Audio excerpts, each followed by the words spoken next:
پاکستانیوں کی یادداشت میں برائی تر و تازہ و توانا رہتی ہے، مگر کسی اچھے انسان دوست کو وہ جد ہی فراموش کر دیتی ہے۔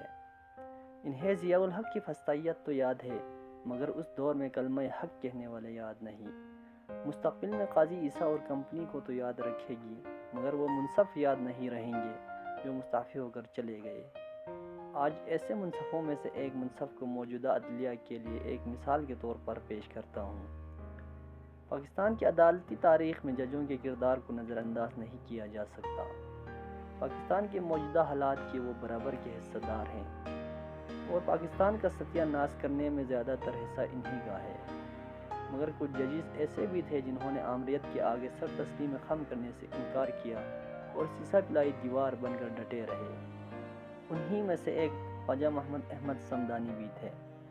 جب ستمبر 1977 میں ذوالفقار علی بھٹو کو گرفتار کیا گیا تو پیپلز پارٹی کے وکلاء نے لاہور ہائی کورٹ میں ضمانت کی درخواست جمع کروائی، مگر اس درخواست کو سننے کے لیے کوئی بھی جج تیار نہیں تھا۔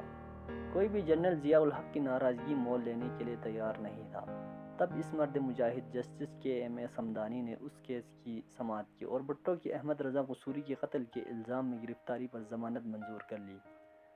اور یہ بات جنرل ضیاء الحق کو بہت بری لگی، کیونکہ ضیاء الحق کے دباؤ کے باوجود انہوں نے ضمانت دے دی اور بھٹو کو آزاد کر دیا۔ مگر 3 دن کے بعد فوج نے بھٹو کو پھر لاڑکانے سے گرفتار کر لیا۔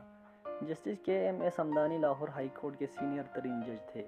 وہ چیف جسٹس بننے والے تھے، مگر ضیاء الحق نے ان کو عدالت سے نکال کر وفاقی لا سیکرٹری بنا دیا اور مولوی مشتاق کو لاہور ہائی کورٹ کا چیف جسٹس بنا دیا۔